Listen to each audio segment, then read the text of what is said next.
dados estatísticos do primeiro semestre. Vocês querem que eu desmarque aqui? Não entendi. Só dou um enter. Pronto. Vou colocar aqui perto, se precisar eu mudo. Então, a ideia no dia de hoje é a gente seguir essa agenda, né? A gente fala um pouquinho dos indicadores econômicos, depois com dados da construção, temos alguns dados novos aqui interessantes sobre funding, né? Depois os montantes de financiamento imobiliário, né? A gente entra no alguns detalhes de inadimplência, avançamos para o crédito com garantia de imóveis, e aí, basicamente, aqui a gente caminha, que é sempre a expectativa mais importante de como é que a ABCIP está vendo o cenário aí para o final desse ano, né? E no final a gente comenta um pouquinho, né, as pautas, né, que a ABCIP tem tratado aqui como temas estratégicos, que são 6, e a gente vai dividir um pouquinho com vocês, né? Então, quando a gente começa a falar um pouquinho dos dados da conjuntura econômica, né, iniciamos aqui com o PIB. Aqui a gente traz um dado que, na nossa visão, ele é relevante para o setor imobiliário, que a gente está trabalhando com uma expectativa aí, o mercado como um todo, de um PIB que caminha para 2%, mas voltando na linha do tempo, né, no início do ano, em janeiro, vocês lembrem que esta expectativa de PIB estava na ordem de 0,5%. Então, a gente acha que vários negócios foram acontecendo, né, vários movimentos foram acontecendo ao longo do ano, que terminaram trazendo essa expectativa de PIB mais para cima, não é? O que isso é super positivo, né? E sem contar, quando a gente olha nesse cenário de década, né, o PIB do ano passado, né, ele foi o melhor PIB da década, um PIB de 4,6%, que foi aquela retomada da pandemia, né, que de fato terminou surpreendendo todo mundo, não se esperava uma retomada mais forte, mas isso foi muito positivo, né, para os dados do nosso país, né? Quando a gente avança aqui para os dados de emprego, né, a gente começa lá do lado esquerdo da tela, com os dados do PNAD, de taxa de desocupação, né, que é o famoso, os níveis de índice de desemprego. Quando a gente olha aqui a expectativa para esse ano, deveremos chegar numa taxa aí de desemprego na ordem de 9,7%, né? E assim, ela é alta ainda, né? Quando você volta na linha do tempo, ela já teve mais baixa. Mas quer queira, quer não queira, quando você olha para o ano 19, lá 2020 principalmente, que foi lá no início da pandemia, veja como já evoluiu. A gente chegou naquele pico dos 13,8% e a gente está hoje aí com a expectativa de fechar o ano em 9,7% dos níveis de desemprego, que isso é muito positivo, inclusive para o setor imobiliário, né? E quando a gente olha aqui no lado direito, com os dados do CAGED de geração formal de emprego, né, a gente vê de novo também um pico aqui com 2.772.000 empregos que foram gerados no ano de 21. Né? Quando a gente explica o ano de 21 no primeiro semestre, né, foram gerados quase 1,5 milhão de empregos com 479. E qual é o link positivo que a gente faz com esse ano? Quando você olha para o primeiro semestre de 22, a gente teve uma geração de 1.335.000 empregos, que demonstra que a gente está um pouco em linha com a quantidade de gerações de emprego que aconteceu no ano passado, que provavelmente projeta uma geração de emprego no ano muito próxima do que foi gerado no ano passado, que é um volume expressivo, né? Quando a gente olha principalmente com relação aos últimos anos. Então, a gente aqui também vê um sinal positivo com relação aos dados de emprego no nosso país, né? Quando a gente avança aqui para os dados da taxa básica de juros, bem, o que era a expectativa ali, né, virou já realidade ontem, né? O Banco Central ele anunciou aí, não é, o ajuste, uma elevação da Selic para 13,75, né? E eu dividiria com vocês aqui 2 pontos que nos chamou a atenção, né, nas palavras aí que foram divulgadas ontem, né? O primeiro ponto foi quando o Banco Central ele dá um sinal de que a taxa Selic ela já está num terreno muito restrito. Foi essa uma expressão que foi utilizada, né? E, se necessário, ele faria ajustes, mas menores do que o que foi feito na data de ontem. Então, assim, uma leitura que a gente pode fazer, né? Basicamente, chegou no teto, né? E aí você já tem... Oi, pois não? Ah, tá bom. Alguns cenários, né? Alguns economistas acreditando já nos comentários de hoje de que, de fato, o teto ele vai ficar nos 3,75, mas, né, também o Banco Central lhe deu uma abertura que, se houver necessidade, ele pode fazer esse reajuste menor do que o que foi feito ontem, o que significaria um ajuste na faixa de mais 0,25, ou seja, podemos fazer uma leitura que, num cenário mais extremo, a Selic ela chega a 14% esse ano, né? E o segundo comentário interessante também é que ele se referiu muito já a 2024. Então, ele citou, por exemplo, a expectativa de inflação para 2024, do primeiro trimestre, deve ficar na ordem de 3,5%. O que significa isso está próximo do teto da inflação, né, de 3,5%, que é a meta, a mediana da meta para 2024. Ou seja, quando você vem para a política monetária, né, isso aqui já é um sinal. Né? Você tem sinais que chegou no teto, o ano que vem ele já começa a ter ajustes e provavelmente em 24 esse ajuste ele continua com sinais aí de descida, né, nas taxas de juros. Então, acho que isso aqui é uma boa leitura e quando você faz uma correlação com os dados do lado direito dessa tela, que a gente fala sobre o IPCA, né? Então, vocês vejam, a gente tem uma expectativa de IPCA de 7,15%, né, para o final desse ano, e eu até antecipei um pouco, né, uma correlação para o ano que vem, né, se trabalha aí com indicadores na faixa de 6%, mas acho que o mais importante agora é o sinal que o Banco Central deu ontem, que ele já está olhando para 2024. Né? Então, esse é o horizonte que está se olhando e que, de novo, também é muito positivo para o setor imobiliário. Poxa, você pode só botar o mouse um pouquinho para baixo, é isso, né, Patrick? Para subir essa faixa aí de cima. Claro, pode. Clico na tela? É isso, Patrick? Não, ele não baixou lá. Não? Tudo bem. Para sair o... Avançamos. Bem, aqui a gente traz para vocês também um dado interessante, que nós fomos fatiando comportamento da curva de juros, né? Sempre olhando o curto e o longo, né? E na linha do tempo. Né? Normalmente, a taxa de juros de curto prazo ela está muito ligada à política monetária. Aliás, eu diria até que diretamente ligada à política monetária. Né? E quando você olha a curva de longo, né? Ela está ligada a cenário, a incertezas ou certezas, a risco. Né? Então, o que a gente via lá em dezembro de 2020, né, foi o piso da nossa taxa de juros, né, e você tinha alguns cenários de incerteza olhando para frente, e aí você tinha essa figura de ter a taxa do longo mais alta do que a taxa do curto. Né? À medida que o tempo foi andando, né, e a gente teve toda essa situação de inflação que foi acontecendo no nosso país, o governo, o Banco Central, ele teve que atuar com a política monetária. O que é que ele fez? Ele começa a subir a taxa de juros e a gente percebe que, a partir aí do final de 2021, você tem uma inversão dessa situação, onde a taxa de curto prazo ela fica mais alta do que a taxa de longo prazo. Né? E temos aqui a situação de ontem, que chegou a 13,75.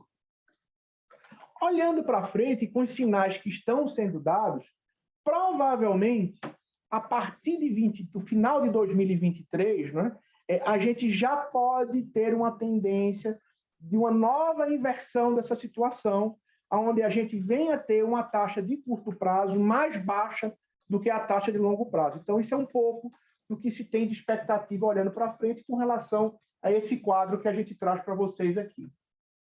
Só lembrando que essa apresentação, no final, a gente vai deixar disponível para todos, tá? E principalmente através do link, tá? Com o release que nós vamos estar soltando para todos vocês, e aí facilita depois também para vocês terem o material para compor, eventualmente, alguma divulgação que vocês vão fazer. Né? Quando a gente olha os índices de confiança, também estamos vendo aqui alguns dados positivos. Né? Em todos os setores, e principalmente aqui eu chamo a atenção da construção civil, a gente vê aí um comportamento desde o final aí de 2021, né, onde o índice de confiança ele começa a subir. E a gente vai ter algumas informações lá na frente que vão fazer correlação com esse índice de confiança, que ele é muito importante. Né, porque a expectativa, né, para aqueles que estudaram economia no passado, né, tem aquele E de expectativa, ele puxa tendências. Né? Então, eu acho que isso tem um fator muito relevante, né, e, de fato, a gente está enxergando aqui, né, com os dados que vêm sendo divulgados aí da Getúlio Vargas, com esse indicador de confiança, aonde nos últimos meses, né, principalmente a partir de 22, tanto para a indústria, para o setor de serviço, para a construção e do próprio consumidor, a gente já vê uma melhora nesse indicador de confiança.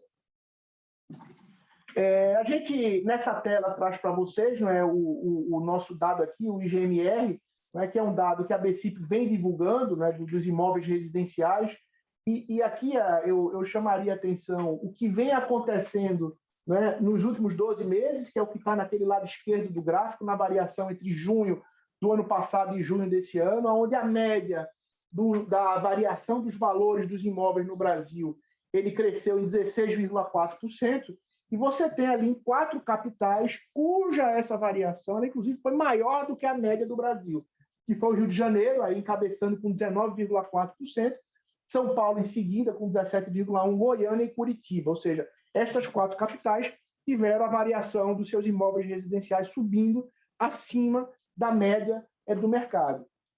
No lado direito dessa tela, a gente mostra o comportamento numa linha do tempo mais longa, né? Nos últimos 7 anos, onde a gente teve, com relação à base 100, né, vindo desde 2014, né, um crescimento aqui, principalmente a partir da pandemia, também eu acho que é um ponto de referência, né, um marco nesse gráfico, que aí todo mundo lembra o que aconteceu com os valores dos imóveis na época da pandemia, né, onde a gente teve aí uma explosão de preço com várias mudanças de comportamento que fizeram que as pessoas buscassem esse imóvel, buscassem imóveis mais no interior, nas suas casas, se buscassem imóveis que tivessem condição de ter um espaço para home office. Então, essa mudança de comportamento fez com que, sem contar as reformas, né, que foram feitas na casa, os imóveis eles viessem a subir de preço. Então, com relação a essa base 100, a gente sai com a base 140 agora no fechamento do segundo semestre, e aqui também no longo prazo, destacando o São Paulo e Goiânia, nessas 2 capitais, que ficaram com médias acima das taxas de crescimento do Brasil. Bem, eu acho que agora a gente vai para a segunda fase da nossa agenda, onde a gente vai trazer para vocês alguns dados do setor da construção civil, né, com relação ao lançamento, venda, o próprio PIB de construção e dados de distrato também. Né? Quando a gente olha o PIB da construção, o comportamento dele está muito similar ao que vem acontecendo também com os dados do PIB do país. Então, temos uma expectativa de um PIB de construção aí fechar em 3,5%.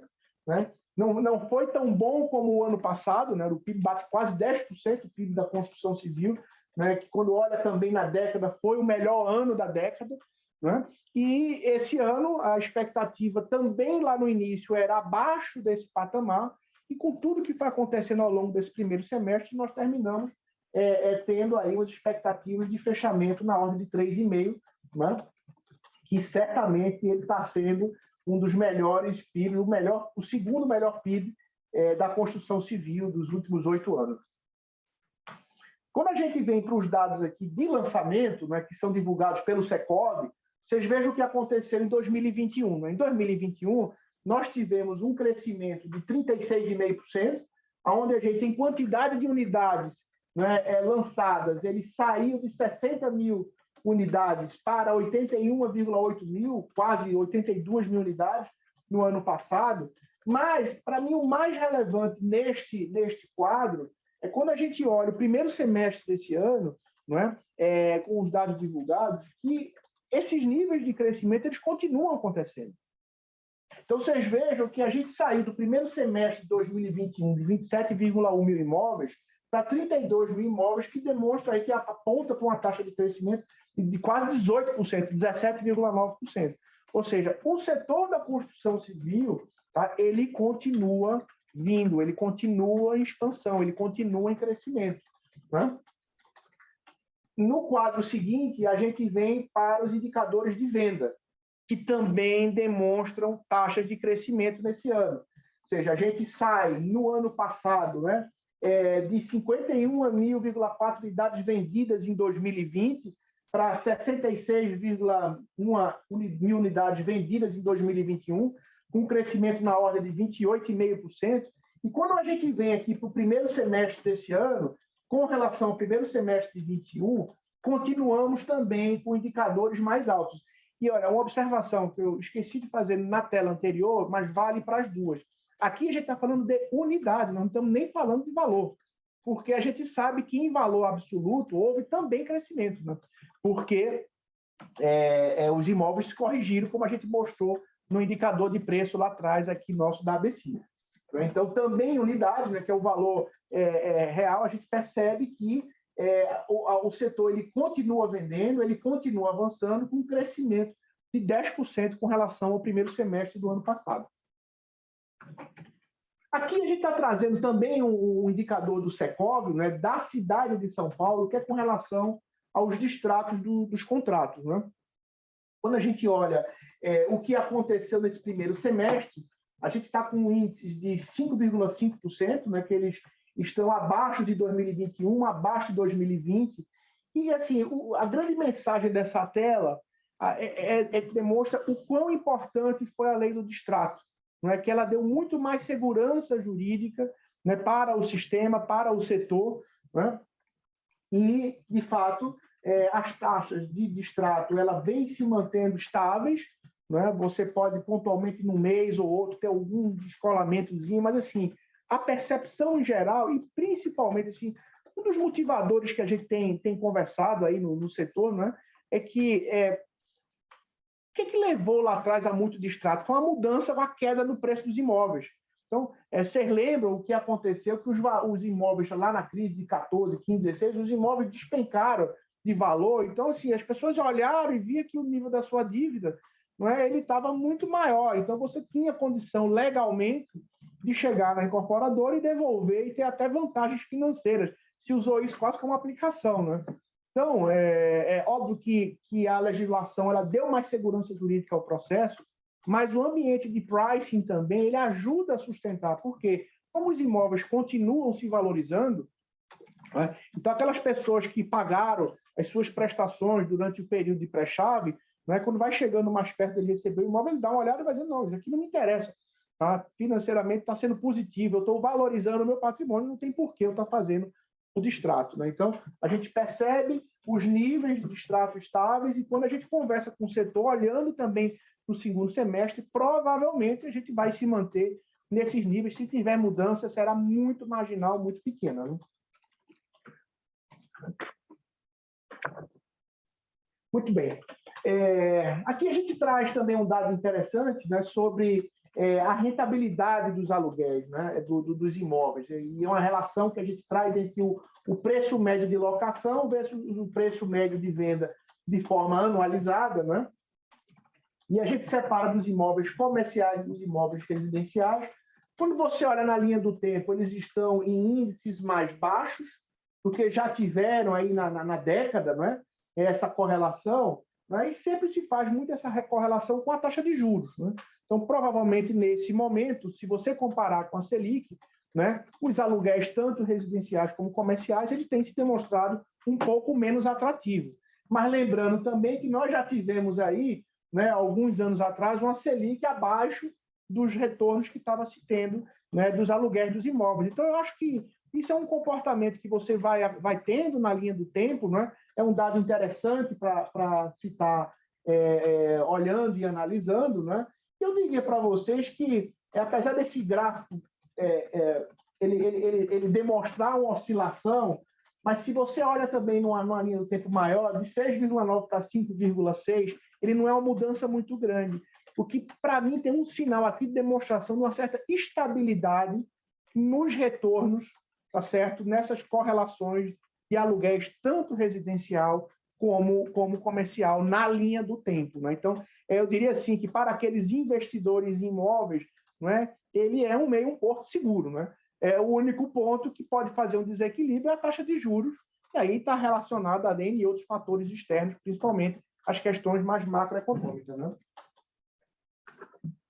Muito bem. Então, agora a gente vai avançar para as informações de funding, né, para dividir com vocês. E a gente começa nessa tela, né, mostrando que, há um ano atrás, a gente tinha como funding total do setor imobiliário, né, na ordem de 1,63 trilhões.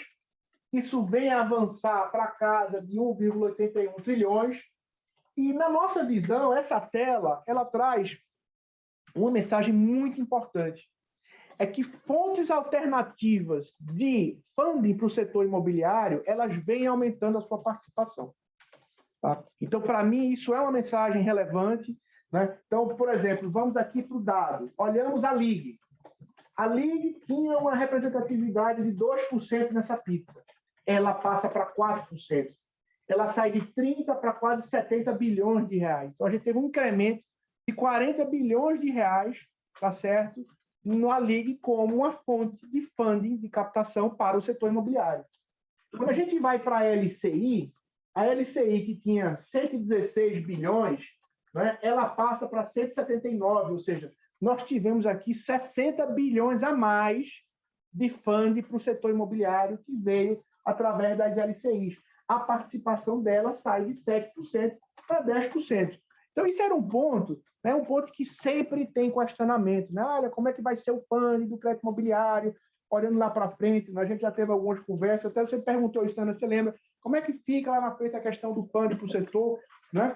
E, assim, a gente vê um movimento, inclusive, da própria autoridade monetária, o Banco Central, ele vem provocando a gente, as instituições financeiras, né, financiadoras do setor, para que a gente, cada vez mais, crie alternativas, né, de fontes de captação para que você tenha uma menor dependência, não é, da poupança, não é, que quer queira, quer não queira, é um daquelas linhas que a gente tem aqui de recursos contingenciados, não é, que são recursos direcionados. A gente tem no Brasil hoje a poupança, que ela direciona para o imobiliário, a gente tem lá do depósito à vista, que vai para o crédito rural, e para o microcrédito, que são os 3 linhas de crédito que têm recursos direcionados. Né?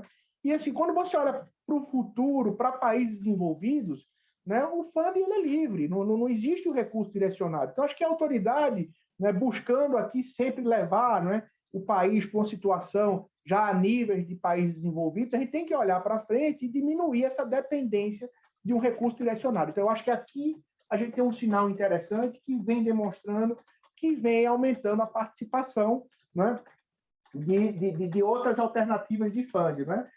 O SBPE, né, que é o Sistema Brasileiro da Poupança e Empréstimos, né, ele diminui, né? A poupança ela até anda de lado, mas aí a questão da pizza, da relatividade, né? Como os outros fontes de funding eles aumentaram o seu peso, né? Termina percentualmente diminuindo. Né? Então, a poupança ela sai de 47%, ela cai para 43% como fonte de financiamento do setor imobiliário. Né? E o FGTS também tem uma ligeira queda, né? Ele até sobe em valor absoluto, de 441 para 462, mas ele cai na participação relativa, saindo de 27% para 26%. Aqui a gente traz dados de poupança, né?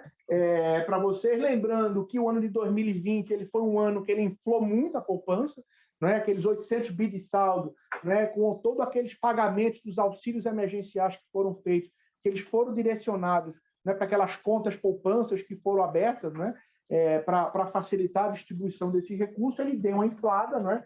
E é natural que na linha do tempo, né, esse recurso ele vai sendo devolvido porque ele vai sendo consumido, né?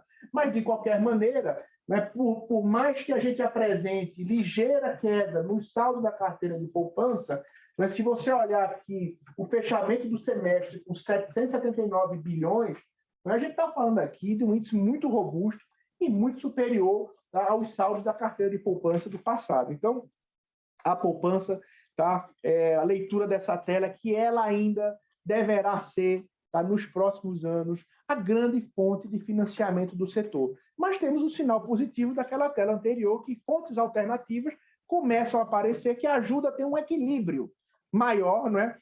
Que diminui a dependência de uma fonte única. Né? E aí isso vai muito de encontro com aquela estratégia de você não colocar todos os ovos na mesma cesta, né? Você distribuir, né, o seu portfólio de ativos. Né? Pois bem, agora a gente começa a entrar um pouquinho nos dados do financiamento, né, do setor imobiliário, que aqui é o saúde. Né? E quando a gente olha os dados de financiamento, a gente vai começar falando especificamente, né, do SBPE e a gente fala do SBPE e do FGTS, mas nesse primeiro momento a gente mostra o comportamento geral dos dois no total de concessão e depois a gente fatia um pouquinho mais essa informação, né? Então, o que aconteceu em 2021? 2021 foi aquele ano histórico, né? Onde a gente encerrou o ano com 255 bilhões de reais, né, de financiamento, de desembolsos para o setor da construção civil, que foi 46% acima do ano de 2020, né? Puxado principalmente, né, pelo SBPE, né, que é o Sistema Brasileiro da Poupança e Empréstimos, que atingiu 205 bilhões, com 66% de crescimento, né, e também com a importante participação do FGTS, que fechou o ano com 49 bilhões de desembolso. Quando a gente vem para este ano, né, a gente olha, quando compara o primeiro semestre de 22 com relação ao primeiro semestre de 21, uma ligeira queda. De fato, né, os desembolsos que foram de 120 bi ano passado, né, eles foram de 112 bi com relação a esse ano, né? E aqui embaixo a gente quebra tanto pelo SBPE como o FGTS. Mas, assim, eu acho que a gente tem que procurar olhar o lado cheio do copo, né? O copo ele tem a metade cheia e a metade vazia. Mas qual é o lado cheio do copo? Pessoal, a gente está tendo aqui o segundo melhor primeiro semestre da história do crédito imobiliário no Brasil, entendeu? Então, assim, vocês vão ver indicadores mais na frente que tem notícias interessantes e positivas com relação ao setor, né? O que demonstra aqui uma série de fatores que está ligado, né, a um pouco daqueles indicadores que a gente deu no início, de confiança do setor, de um PIB positivo, né, níveis de desemprego em baixa, que tudo isso soma para fazer com que o setor do crédito imobiliário ele ainda venha sendo, tá certo, uma das grandes máquinas locomotivas da economia do nosso país, né? Aqui a gente vai olhar em unidades, né? Porque, de novo, aí tem a questão do preço. Quando você olha em unidades, né, também a mensagem é a mesma. A gente teve no ano de 21, né, o melhor ano da história do crédito imobiliário, onde nós financiamos 1.256.000 unidades, assim, um número incrível, né, onde nunca antes na história tinha se ultrapassado a casa de 1 milhão de unidades. E quando a gente vem no comparativo desse ano, aí eu pego o primeiro semestre de 22 com relação ao primeiro semestre de 21, olha o que acontece. A gente tem 542.000 unidades financiadas contra 621. Bem, eu não preciso dizer a vocês que se nós projetarmos as 542 para o ano, nós deveremos tranquilamente ultrapassar mais uma vez 1 milhão de unidades financiadas no ano de 2022. Pessoal, isso é um número espetacular, tá? Então, se você considerar que a gente tem um déficit habitacional estimado no Brasil na ordem de 7 milhões de habitações, tá? Nós estamos suprindo aqui 1 milhão, tá, de unidades que serão financiadas nesse ano. Então, deverá ser o segundo melhor ano da história de unidades financiadas do crédito imobiliário no Brasil. Agora, a gente vai olhar especificamente o SBPE, né, que é a fonte de financiamento, a maior fonte de financiamento do setor. E nessa primeira tela, a gente mostra o que está acontecendo na soma, tanto no lado da aquisição, que a aquisição, basicamente, a gente está falando de pessoa física, em mutuário final, né? E também do setor do lado da construção. Na construção, a gente está falando da pessoa jurídica, do plano empresário, né? Então, é como se nós estivéssemos juntando nessa tela o total de financiamento da pessoa física com a pessoa jurídica. O que teve o ano passado, né, foi um total de 205 bilhões financiados. Quando a gente olha aqui, né, o primeiro semestre desse ano, nós estamos falando de 85 bi contra 97 bi, não é, que é uma redução de 12%. Mas eu mostro na tela seguinte um dado muito interessante para vocês com relação à pessoa física, né? Basicamente, pessoa física, vamos falar assim, porque nós estamos falando da aquisição. Vejam o que acontece na relação de imóveis novos e usados, que para mim isso talvez seja uma das informações mais interessantes dessa apresentação que a gente está trazendo para vocês hoje, né? Que é o comportamento, né? O ano passado, a gente teve aqui 164 bi financiados, com crescimento de 75% com relação ao ano anterior, dos quais 110 foram de imóveis usados, né? E 54 foram de imóveis novos. Vamos olhar o que acontece no primeiro semestre desse ano. No primeiro semestre desse ano, nós tivemos 65,5 bi financiados contra 79,7 o ano passado. Agora, veja o que aconteceu com o usado. O usado ele representava 70% desse montante e ele caiu para 40%. A queda aconteceu no usado, que foi em torno de 28%. Já o imóvel novo ele teve um crescimento. E o imóvel novo ele é muito importante para a cadeia do setor, porque é aqui onde você retroalimenta, né, as incorporações, as incorporadoras, porque significa que o que eles estão produzindo está sendo vendido, que a gente já demonstrou lá atrás, e está sendo financiado.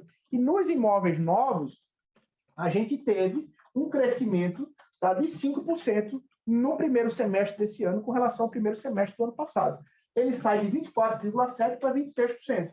Aí vocês podem perguntar, mas Abeci, por que essa diferença de comportamento, né, do imóvel novo e imóvel usado? Acho que tem alguns fatores que vale a pena dividir para vocês, né?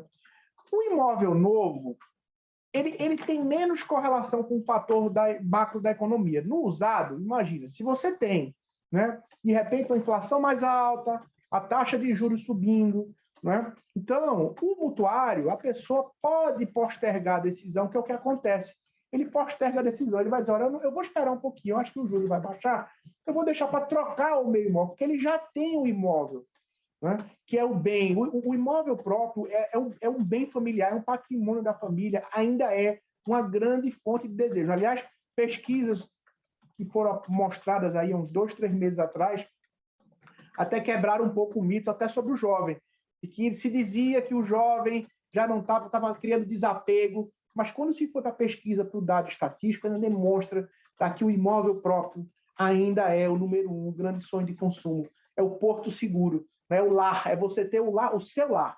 Tá? Isso ainda é de todas as faixas etárias. Né? Então, assim, mas se você já tem o seu lar, numa taxa de juros mais alta, num cenário um pouquinho de estabilidade, você posterga a decisão. Agora, vamos fazer a correlação com o imóvel novo. O imóvel novo, você comprou na planta.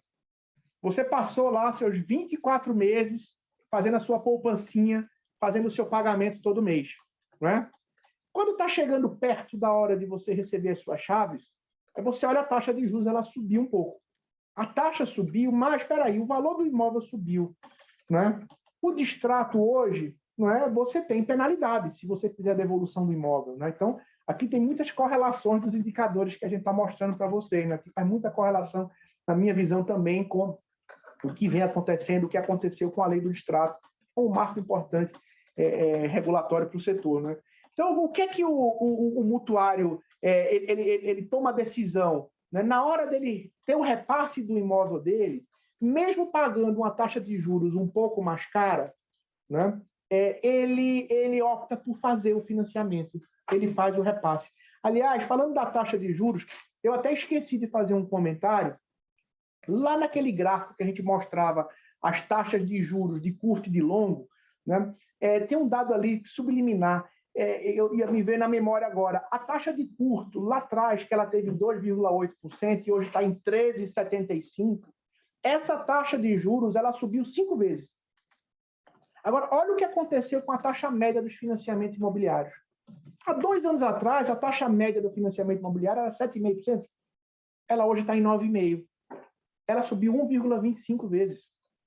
Então, isso também tem uma correlação na nossa visão com o que está acontecendo com o imóvel novo. Os juros do financiamento imobiliário, ele subiu, mas ele subiu numa proporção muito, muito menor do que o que subiu a taxa de juros da Selic. Então, vamos voltar para a decisão. Imagina, você pagou durante 24 meses, né? Foi lá fazendo a sua poupancinha, pagando o seu patrimônio. Chega na hora do repasse, o imóvel está um pouco mais caro, a taxa de financiamento, mas você não vai abrir mão. Você vai fazer ele, você vai apertar o seu orçamento familiar, mas vai fazer o repasse e vai fazer o financiamento imobiliário. Então, isso, para a gente, fica claramente demonstrado nesse indicador, né, quando a gente tem um percentual de financiamento de imóveis novos crescendo com relação ao primeiro semestre do ano passado. O que, na nossa visão, é uma informação muito positiva para o setor. De novo, ele está retroalimentando, né, a incorporadora, né, e isso é importante para a cadeia da construção civil, né, que é, de novo, um dos motores mais importantes da economia do nosso país. Agora, veja o que acontece com o setor da construção, né, que aqui a gente está falando da pessoa jurídica, da incorporadora, dos financiamentos que são feitos para a incorporadora, do que tecnicamente a gente chama o plano empresário. Né? Aqui, claramente, aqui eu estou fazendo um wrap-up do discurso anterior. olha o que está acontecendo com as incorporadoras. Os volumes de financiamento para as incorporadoras neste primeiro semestre, eles crescem 16%. Ele sai de 17,4 bi ano passado para 20 bi nesse ano. Pessoal, isso aqui está muito claro, né? Ou seja, a gente conversa com as incorporadoras, né? Estão todas bem estocadas de land bank, o que isso diminui muito o tamanho do investimento na hora de você fazer uma incorporação nova. As vendas continuam com muita força, ou seja, o estoque de unidades das incorporadoras baixou muito. A gente está falando de um setor que o ciclo dele é de 2 anos, até mais, né? Na verdade, 2 anos é construção. Se você for pegar entre o início de um projeto, a idealização, né, e a conclusão, a entrega das chaves, muitas vezes chega a 4 anos. Então, ele é um setor que o seu ciclo ele é longo, né? Então, você começa a olhar o estoque baixo, né? Eu, como incorporador, meu estoque de unidade está baixo, eu estou com o meu land bank bem montado. A taxa de juros está um pouquinho mais cara, mas ela cabe no retorno do meu negócio, tá entendendo? E eu olho para frente, né, num ciclo como esse, e se a gente for olhar, de novo, olha aquela relação com 2024, né? Eu olho para 2024, eu tenho uma expectativa de uma inflação mais baixa, isso vai impactar na política monetária, o que vai fazer com que provavelmente a taxa de juros vai estar ainda mais baixa. Pessoal, eu vou fazer, eu vou empreender, eu vou lançar um produto novo, entendeu? E o reflexo disso tem sido demonstrado aqui nos volumes de financiamento para o setor da construção na obra, no plano empresário, que ele vem se destacando e vem avançando. Muito bem. E aí, para o outro lado, né, da cadeia, para o lado dos bancos, das instituições financeiras, a gente tem uma informação que ela é muito relevante para a decisão de você fazer o financiamento, que é a inadimplência. Então, vocês vejam o que acontece com os níveis de inadimplência, né, dos contratos aqui, do crédito imobiliário, né, um indicador com mais de 3 prestações em atraso, né, a gente fecha aqui o semestre com um indicador de 1,6%. Essa tela, primeiro, demonstra uma superestabilidade na última década. Se vocês olharem para 2012, era 1,8%. O que é um marco regulatório aqui importante, né? O que é que fez essa queda? Eu vou só resgatar para vocês aqui, que foi a figura da alienação fiduciária. Quando vocês lembram, no passado, você fazia hipoteca. Aliás, Felipe, que está aqui conosco, nosso diretor executivo, é um dos responsáveis por isso, né, Felipe? Você aí, de fato, foi um dos caras que brigou muito aí com várias outras participantes do setor, né, para que a gente criasse a figura da alienação fiduciária. A alienação fiduciária, pessoal, no passado, quando tinha hipoteca, você demorava mais ou menos em média, né? E o número referência do setor era 8 anos para você retomar o imóvel. Hoje, com a figura da alienação fiduciária, em média, você retoma em 8 meses. Então, a alienação fiduciária ela deu muito mais segurança jurídica para as instituições fazerem os seus financiamentos. Né? E isso é muito importante, porque quando você tem mais segurança, você tem mais apetite para emprestar. Mesmo no momento de uma economia mais crítica, se você for olhar hoje, né, você tem alguns bancos já começando a divulgar seus balanços, sempre os destaques têm sido os aumentos dos níveis de inadimplência das carteiras. Não vou me antecipar aqui, nem vou falar, tá? Mas quando você olha para as carteiras de crédito imobiliário, olha a estabilidade que vem se dando no nível de inadimplência. Hoje, já há algum tempo, o crédito imobiliário é o produto de menor nível de inadimplência da carteira de todas as instituições financeiras. Então, isso dá muita segurança às instituições para não mudar o seu modelo de crédito, né? Porque existe toda uma modelagem na concessão de crédito, isso faz parte da boa técnica de crédito bancário, né? Na hora de você conceder o crédito. E essa torneirinha no crédito imobiliário, normalmente ela não é mexida. Você mexe em outros produtos, lá no crédito pessoal, no desconto, no capital de giro, mas o imobiliário não, porque você tem, quer queira, quer não queira, a garantia do imóvel. O crédito ele nunca deve ser concedido com base na garantia. O crédito ele deve ser concedido com base na capacidade de pagamento. Mas a garantia ela é um conforto para o financiador, entendeu? Então, com a figura da alienação fiduciária, eu também registraria aqui um outro marco, a questão do distrato, que ela dá segurança para a cadeia, né? Isso faz com que a gente tenha o crédito imobiliário com um produto com menor nível de inadimplência na carteira das instituições financeiras. Né? Muito bem, então avançando aqui a nossa conversa, né, para o item 6 da nossa pauta, a gente vai falar um pouquinho né, do crédito com garantia de imóvel, né? O crédito com garantia de imóvel é um produto que ele vem crescendo, né?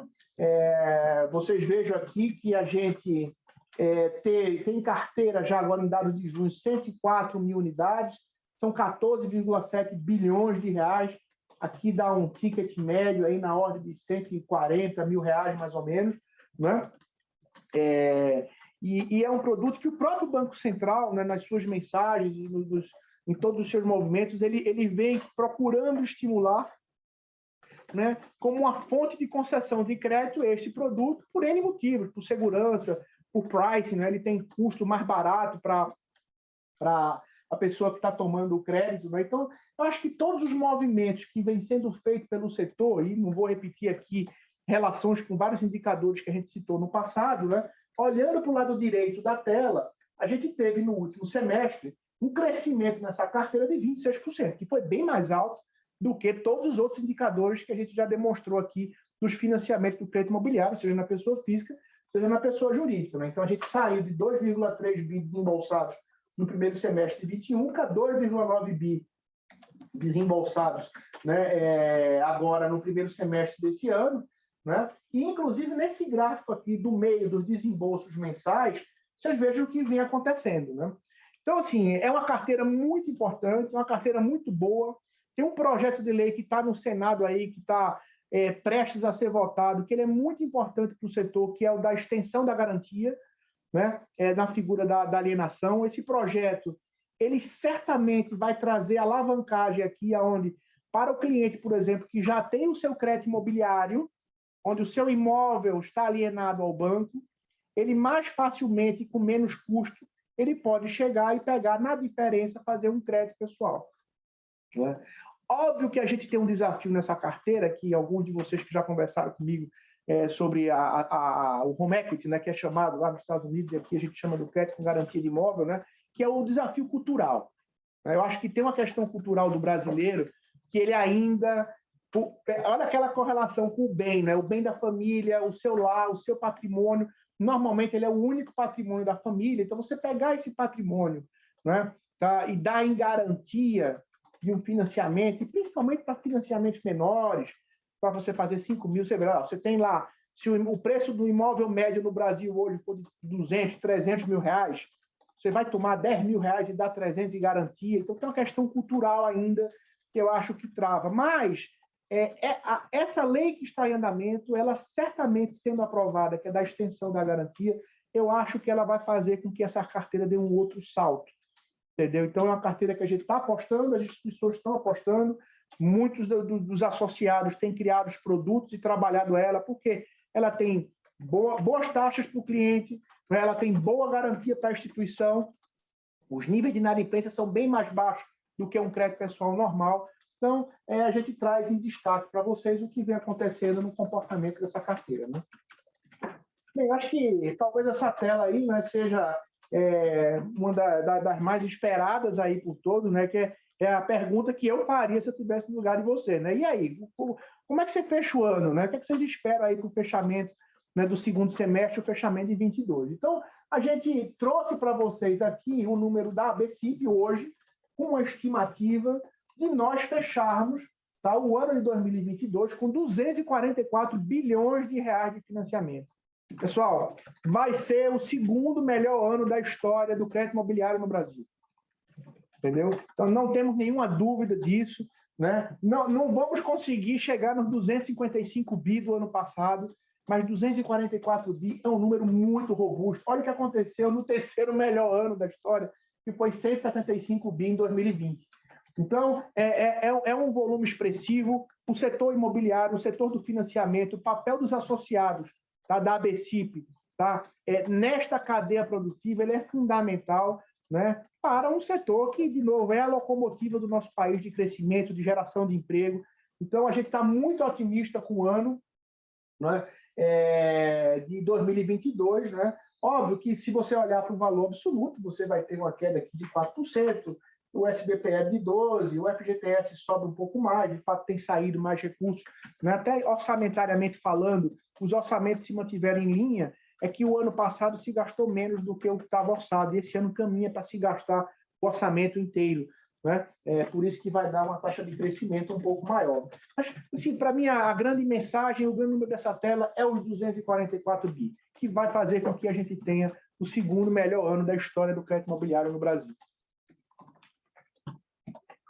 Bem, para a gente finalizar, né, e depois a gente abrir aqui para perguntas e respostas, né, muitos desses indicadores aqui, desses drivers, desses 6 drivers que a gente elegeu, né, no final do ano passado, com todos os associados, né, onde é que a BCIP vai colocar as suas fichas para apoiar o setor da construção civil. Tá? Então, discutimos aqui nessa sala com todos os associados, né, no nosso conselho diretor, e fizemos uma triagem e chegamos aqui nesses 6 indicadores, né, começando aqui com o crédito de garantia de imóvel, né, a gente já falou um pouco, e essa lei é muito importante, a aprovação dela, né, então é importante que quem puder ajudar e apoiar, né, nessa intenção de fazer com que ela venha a ser aprovada, né, é importante para o setor, porque essa extensão da garantia vai fazer com que a gente dê um novo passo nos volumes financiados no CGI. Né?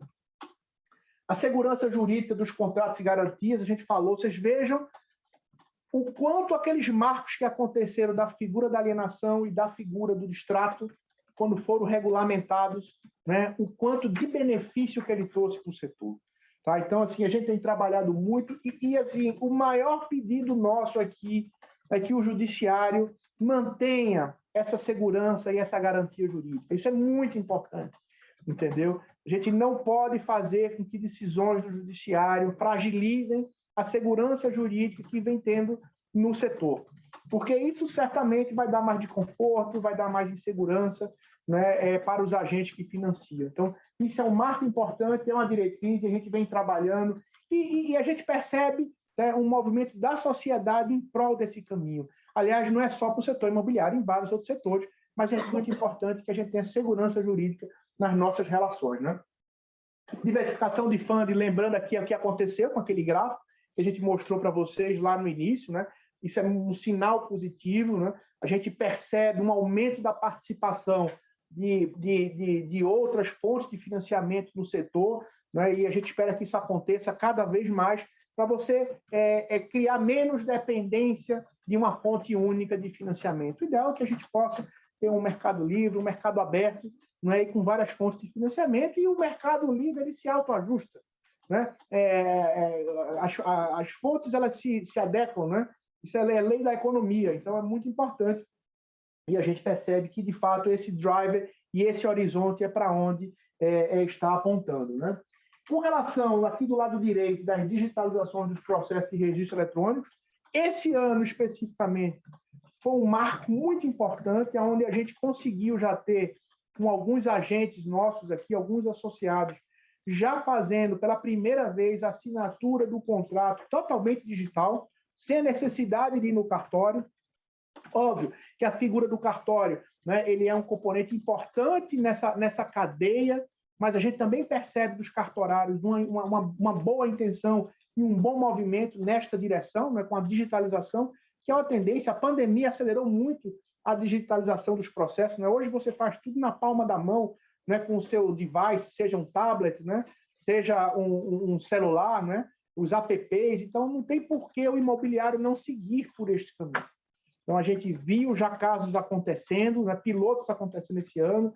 Né, então, a gente acha que a partir do ano que vem isso vai acelerar e cada vez mais você vai ter contratos de crédito imobiliário sendo feitos de forma totalmente digital, sem a pessoa ter que se deslocar. A não necessidade de ir aos bancos, isso já está acontecendo desde o ano passado, muitas instituições, vários associados já têm essa condição hoje. Né? Faltava a conta do cartório, então isso foi um passo importante que aconteceu esse ano, né? E a gente espera que isso acelere a partir do ano que vem. Né?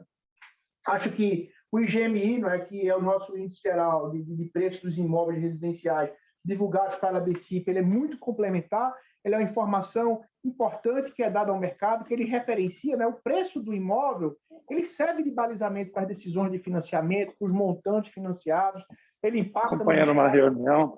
Tá? Sem querer abrir o microfone, a gente está quase terminando aqui, pessoal. Pediria só aguardar mais um pouquinho para a gente concluir.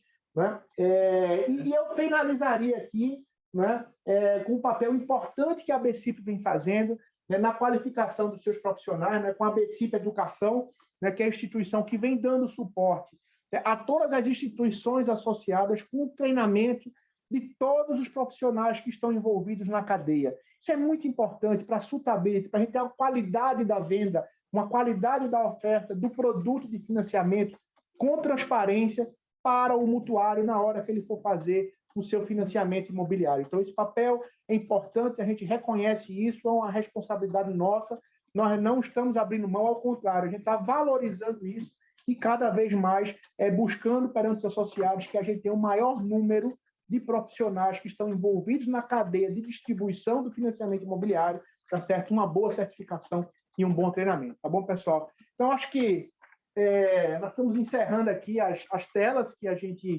tinha para vocês hoje, né? E eu acho que a gente agora, né, Grace, nós podemos abrir aqui para perguntas e respostas.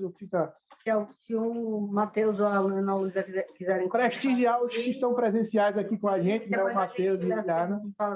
Muito bom. Bom, eu posso começar então. Olha, eu queria só uma aguinha, pega para mim. Claro. Nessa semana a gente teve a divulgação aí da Caixa de resultados de financiamento imobiliário, se não me engano, referentes a junho ou julho, mas foi um recorde, mais um, a Caixa vem batendo vários recordes. Esse recorde da Caixa tem muito a ver com financiamento via poupança, embora o FGTS também aí, com as últimas alterações, ele tenha crescido. Você falou que vocês esperam um segundo semestre positivo, estão revisando a expectativa para o PIB da construção.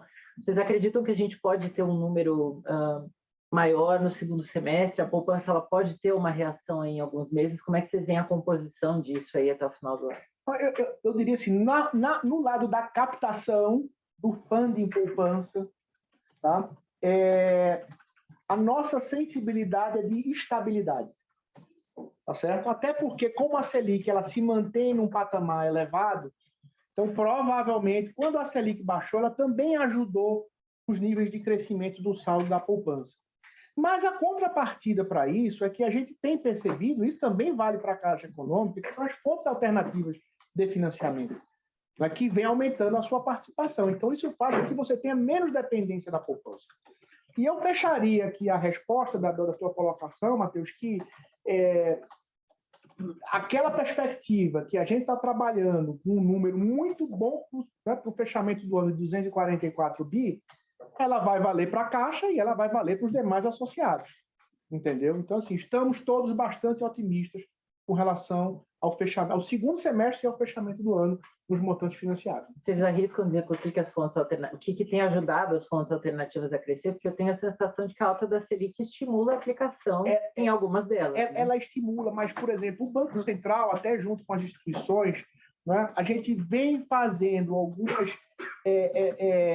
nós estamos trabalhando nas regras, por exemplo, da LIG, tá, para criar estímulos, né, para que ela aconteça. Então, você pode, por exemplo, discutir, né, efetivamente uma maior liquidez para o mercado secundário no prazo mais curto.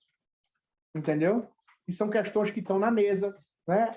Eu acho que o próprio amadurecimento do cliente investidor, porque se você olhar a LIG lá no começo, como ele é um papel de longo prazo, normalmente, para o cliente investidor, em papéis de longo prazo, quem começa a colocar os seus recursos é o topo da pirâmide, é o private. E à medida que isso vai entrando na cultura, ele desce para a segunda escalão, que é o cliente de alta renda. Então, a gente já percebe hoje a distribuição da LIG, por mais longo que seja o prazo, né, que é 3 anos, dando liquidez a partir de 2, e que você tem muitos clientes de alta renda que já investem na LIG. Né? E as próprias instituições, na distribuição dos produtos de investimento, elas têm trazido mais a LIG, tá? Porque a LCI já fazia parte. Né? A LCI, eu acho que talvez a LCI tenha mais correlação com a taxa da Selic, mas a LIG, né, que ela é uma fonte que a gente e o Banco Central vem apostando muito aí como uma segunda alternativa de investimento à LCI, né, as instituições distribuidoras elas vêm trazendo também a LIG para a sua prateleira. Então, assim, é um conjunto de fatores que a Selic também faz parte. Eu acho que sua colocação é super pertinente. Né? Mas tem outros fatores que têm contribuído com que essas fontes alternativas elas venham tendo uma participação cada vez maior. Né? Aproveitando, já que essas fontes estão crescendo, né, de participação, isso para o É a Ana que está falando, tá? Ana. isso pro futuro pode causar um aumento da taxa de financiamento média, por ser menos dependente da poupança, que tem aquela restrição, né, de rendimento? Eu acho que a sua colocação, ela poderia fazer sentido se a gente acreditasse que nós tivéssemos um cenário que a Selic ia se manter nos patamares de 14%, que ela vai de 13,75%, desculpa, num pior cenário chegando a 14%. Tá? Mas não é o que deverá acontecer, os indicadores não apontam para isso. Entendeu? Então, considerando, né, que a Selic ela tende a cair, o interbancário tende a cair, que é o que baseia mais ou menos tanto a LIG como a LCI, então elas que hoje estão caras, né? Se você disser que você vai remunerar uma liga 100% CDI, ela está custando 13,75. E eu estou emprestando a 9,5. Né? Mas ela vai cair. Então, eu acho que isso é um movimento que, eu não diria que coordenado, mas naturalmente e de forma positiva, ele tende a acontecer simultâneo. Né? Por mais, vai aumentar a participação, o peso de um fundo um pouquinho mais caro do que a poupança, mas como eles têm uma correlação com a Selic tende a cair, então isso provavelmente não vai trazer impacto nas taxas de financiamento do crédito imobiliário. Tá? Eu faria esse close. Entendeu, Ana? Vai se tornar um pouco mais, assim como outros tipos de financiamento que variam mais conforme a Selic, por exemplo, no futuro. Eles vão estar, assim, vamos olhar para o mercado desenvolvido, né? Pega o exemplo do mercado americano. O que é que acontece no mercado americano? Né? Os treasuries lá, os bonds, né? Eles são de 5 anos, né? E eles têm repactuações de taxas anuais, bianuais, e eles estão relacionados ao custo de dinheiro no mercado. Que é o que acontece no mundo todo. E que é onde o próprio Banco Central sinaliza no futuro, no horizonte lá no direcionamento dos recursos, que a gente quer que aconteça. É menos dependência do direcionamento. Então, se você olhar, e é onde a gente deseja, e todos nós estamos trabalhando para isso, a sociedade está trabalhando para a gente ter um país mais estável. Tá? E a gente acredita que isso vai acontecer. Né? Então, a partir do momento que a gente olha no horizonte de 3, 4, 5 anos, no maior nível de estabilidade do país da gente, tá? Essa menor participação do recurso direcionado e a maior participação de um fundo, de uma fonte de recursos, que ela vem diretamente de mercado, né? Você tende a ter estabilidade. Agora, óbvio, que você tendo uma maior participação de fundo, de um recurso que está atrelado à captação livre de mercado, se você voltar a ter descompassos de taxa de juros e de inflação, ele vai impactar no custo do financiamento. Aí não tem como você desassociar isso. Entendeu? Que, aliás, historicamente, mesmo tendo a poupança como uma grande fonte de financiamento, se você for olhar, a taxa do crédito imobiliário, ela tem uma correlação com a conjuntura macroeconômica. Ela tem. Né? Porque a própria poupança, ela está atrelada à TR, que tem uma correlação com o custo do dinheiro. Né? Então, assim, o ideal é ter uma economia estável. E numa economia instável, o crédito imobiliário sofre. Tá? Não tem como. Né? Mas ele vem demonstrando resiliência ao longo do tempo, durante todas as crises que a gente já passou no Brasil. Rocha, a Heloísa Vasconcelos, do Diário do Nordeste, está perguntando se as expectativas para o Nordeste e para o Ceará estão próximas ao esperado para o país. Sim. Perguntou também que ontem tivemos uma nova alta de juros. Há como prever como isso vai influenciar os juros imobiliários? Quando este impacto deve chegar? Vamos lá. Uma, Heloísa, eu acho que, primeiro, o Nordeste e o Ceará especificamente, né, é um estado que a gente vem percebendo, né, uma participação muito ativa do setor da construção civil. Né?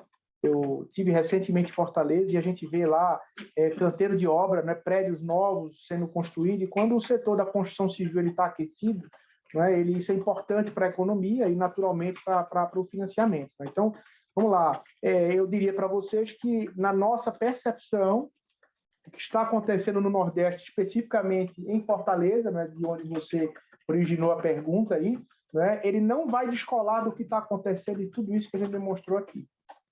né? E com relação especificamente à taxa do financiamento imobiliário, né, não dá para a gente afirmar, porque a taxa é uma decisão individual de cada agente. Mas eu diria para você que você pode até eventualmente ter pequenos ajustes, né? No extremo, ela poderia até, quem sabe, bater lá os seus 2 dígitos. Mas lembrando para vocês que nós já tivemos 2 dígitos de financiamento imobiliário num horizonte não muito longe de agora, tá certo? E não foi por isso que a gente deixou de ter desembolsos e financiamentos pujantes.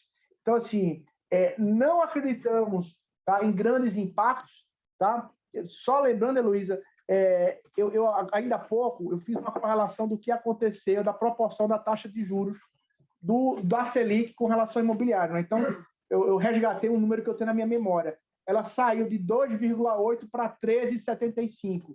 O juros no Brasil subiu 5 vezes. A taxa média do crédito imobiliário saiu de 7,5 para 9,5. Dá 1,25, né? Então, assim, eu não quero fazer correlações, porque eu não sou estatístico e acho que tem outras variáveis envolvidas. Mas, provavelmente, não deveremos ter, e se tiver, muito pouco de impacto na taxa de financiamento imobiliário em função do que aconteceu ontem com o aumento da Selic. Tá? A Isabel Figueira, do Valor, pergunta: como a lei dos distratos serviu para essa queda no número de distratos? Isso tende a se manter estável mesmo num cenário de queda de renda, como vivemos atualmente? Sim, eu só resgatando um pouquinho no comentário anterior, Isabel, acho que, primeiro, sua pergunta é pertinente porque o distrato ele é um componente importante na nossa cadeia, né? Tanto é que a gente trouxe um gráfico para vocês aqui, né? Você vai ter acesso daqui a pouquinho lá à apresentação, né? Então, naquele nosso gráfico, ele demonstra a estabilidade, nossa expectativa, tá, para manutenções dos níveis de distrato do que estavam no ano passado. Você pode ter algum aumento, mas super marginal, né? De fato, você tem a questão da inflação.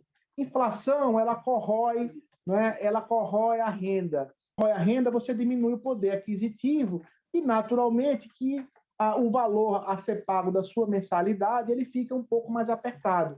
Mas olha, lembra daquele número que a gente mostrou do que está acontecendo com os imóveis novos? Lembra daquelas correlações que eu fiz, né? Os imóveis eles continuam se valorizando. Então, se o mutuário ele tiver que abrir mão de alguma coisa, provavelmente não vai ser do imóvel dele. Ele vai abrir mão de outras coisas, tá certo? Provavelmente. Então, ele quer manter o bem, ele quer manter o seu lar, ele quer manter o único patrimônio da família e que continua valorizado. Então, não faz sentido. Ele vai se apertar em outras coisas, tá? Mas ele não vai abrir mão do seu imóvel. Então, a gente não acredita de voltar a ter índices preocupantes de níveis de distrato, e é o que os indicadores têm demonstrado. O Fabinho pergunta também: o aumento do custo da construção e do preço dos imóveis pode prejudicar o volume de financiamento nos próximos anos? Fabinho, tudo bom? Eu diria para você que esta questão dos preços dos insumos do setor da construção, ele já preocupou muito mais do que está preocupando agora, né? De fato, o ano passado, ele prejudicou muito as incorporadoras, as rentabilidades das incorporadoras, né? Mas conversando, né, e a gente sempre está interagindo aí com o setor, a nossa percepção é que, primeiro, você basicamente estabilizou os níveis de aumento que estava tendo nos insumos, né, do setor da cadeia da construção civil. Então, você tem uma certa estabilidade, um ou outro ainda pode continuar subindo, mas uma certa estabilidade, né? E, inclusive, em alguns já com tendência de queda. E tem um outro fator importante, que é uma contrapartida, que é o preço dos imóveis. Lembra daqueles indicadores que a gente mostrou para vocês? Os imóveis, eles vêm subindo de preço.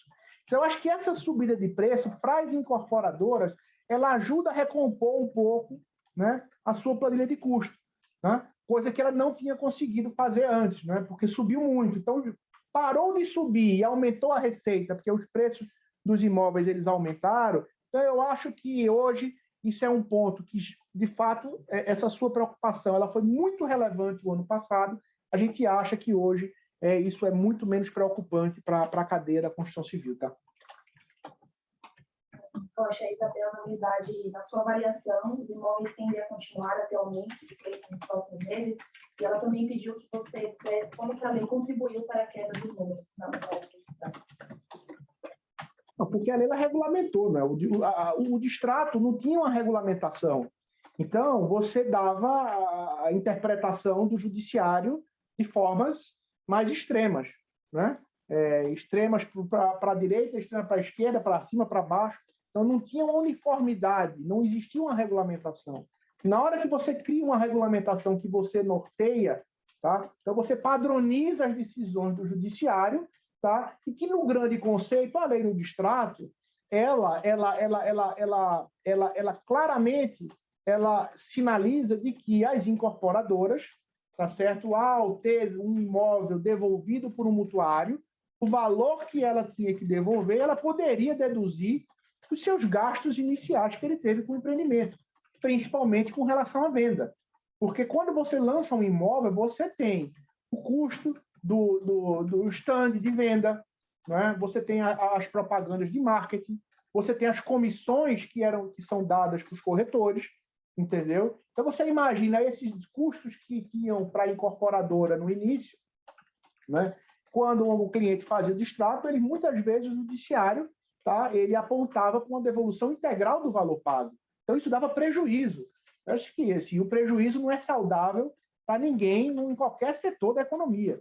Tá? Então, acho que a regulamentação disso norteou, né? E fez com que o judiciário caminhasse, tá? Para decisões mais alinhadas de, no mínimo, recomposição dos gastos que fizeram. E aí, para o mutuário, a partir do momento... Porque se aproveitou muito, né? O momento que existia lá atrás, quando houve queda dos imóveis, né? E um aumento do custo, que as pessoas usaram como investimento financeiro, o que não é saudável para o setor. Então, o cara pensou assim, poxa, eu já paguei 100, vou garantir agora que eu vou receber mais de 100 de um imóvel que só vale 60. Aí isso estimulou muito os movimentos de distrato. Hoje não, hoje você não vai receber o valor integral, porque é justo. Você, no mínimo, tem que deixar lá os valores que foram gastos, né, no processo de lançamento do imóvel. Tá entendendo? Então, assim, a lei do distrato, ela teve essa importância, né, que foi um norteamento para o setor. E a primeira pergunta, lá, só me resgata. Na verdade, da Chiara então, na sua avaliação, os imóveis tendem a continuar a ter aumento de preço nos próximos meses? Tá, sim, talvez numa intensidade menor, né, do que aconteceu. Vamos lá. 2021 foi um ano, de fato, de um crescimento muito forte dos valores dos imóveis, né? Foi a reação da pandemia.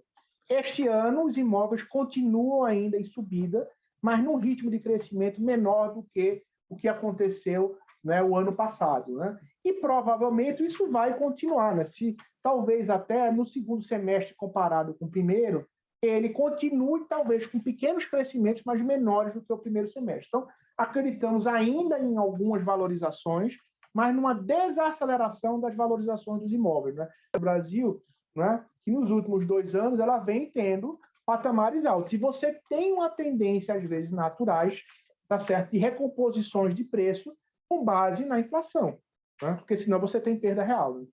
Então, assim, eu diria o resumo, talvez ainda assim com aceleração nos valores, né, das valorizações, ainda em crescimento, mas de forma desacelerada. Fazendo outra pergunta também. Os bancos estão sendo mais exigentes nos financiamentos diante da alta de juros e da inflação e da alta de inflação, com impacto nos salários, para evitar inadimplência? Há exigência de mais renda ou de garantia? Não, para o crédito imobiliário, não. Né? Se você resgatar, Pavini, quando eu citei lá atrás os modelos, né? Acho que aquele gráfico nosso que mostra uma super estabilidade nos níveis de inadimplência nas carteiras de crédito imobiliário nos últimos 10 anos, né? 8 anos, né?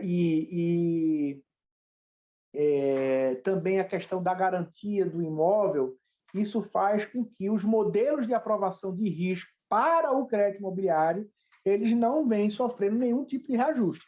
A única coisa que acontece, né, é que se eventualmente você tem um aumento no valor do imóvel, o financiamento ele é um percentual do valor do imóvel, então o valor a ser financiado ele ficar um pouco mais alto, existe uma referência técnica, tá, na concessão de crédito de você não ter como custo de dívida mais do que 30% da sua renda. Tá? Como os salários eles estão relativamente estáveis, né? E você tem uma inflação que ela aperta um pouquinho mais, né? O bolso do consumidor, naturalmente, e se aumentar o valor do financiamento, você pode ter uma prestação que, se antes você comportava na concessão uma prestação de X, né? Talvez ela hoje, tá? Para comportar aquela mesma prestação e o imóvel subir um pouco mais, faça com que, né, você tenha que dar talvez uma entrada ou um pouquinho maior, ou você ter um imóvel de valor menor na proporção do imóvel que você queria anterior, na equiparação do tipo e do preço do imóvel, entendeu? Mas na concessão e na política de crédito dos bancos não tem impacto, não está tendo impacto, né? Eu queria fazer uma pergunta. Não sei se é muito cedo para falar de 2023, mas o Banco Central está falando de 2023. Diante dessa percepção que você falou de que a gente pode antever aí que tem um movimento aí de redução dos juros gradualmente no ano que vem, vocês acreditam que o financiamento imobiliário ele pode voltar a subir? O que vocês estão prevendo aí para 2023? Está cedo ainda. Está cedo, mas assim, de novo, o setor imobiliário nesses últimos anos, né, ele vem demonstrando resiliência com relação às questões macroeconômicas, né, e um setor que vem se destacando na economia. Então, nós não acreditamos que esses dois aspectos, Matheus, eles vão mudar para 2023. Agora, eu só não consigo te dizer se 2023 vai ser maior do que 2022 ou não. Mas, assim, eu vou dar aqui um faro, né? Ele, com certeza, se ele não for o segundo, ele talvez seja o terceiro melhor ano da história. Então, a gente vai continuar com volumes expressivos em 2023 de financiamento imobiliário, seja para o mutuário final, para a pessoa física, como para a pessoa jurídica nos planos empresários, entendeu? Então, estamos bastante otimistas para o ano que vem também. Entendi. Salve alguma grande mudança, né? E eu diria para você que isso independente do resultado das eleições, entendeu? Eu acho que a economia ela se sobressai, né? Ela tende a buscar descolamentos das questões políticas, tá entendendo? Então, assim, estamos todos otimistas e achamos que teremos ainda, por mais que o PIB de 23 tenha dado sinais de ser mais fraco do que o de 22. É o que se espera. Mas, de novo, mesmo que aconteça esse ano que aconteceu ano passado, de ter desembolsos menores do que 22, se não for o segundo, vai ser o terceiro melhor ano da história. Falando de plano empresário, cresceu aí no primeiro semestre, mas vocês têm percebido algum sinal de desaceleração ou é o contrário? Não, aceleração dos desembolsos de plano empresário. Ele está constante, né, com os desembolsos de maiores por conta daqueles fatores que eu te falei, né? Os estoques das incorporadoras em unidade estão muito baixos, elas estão bem montadas de terrenos, de estoque de land bank, né? Elas financeiramente, a gente consegue ver isso de capital aberto, né?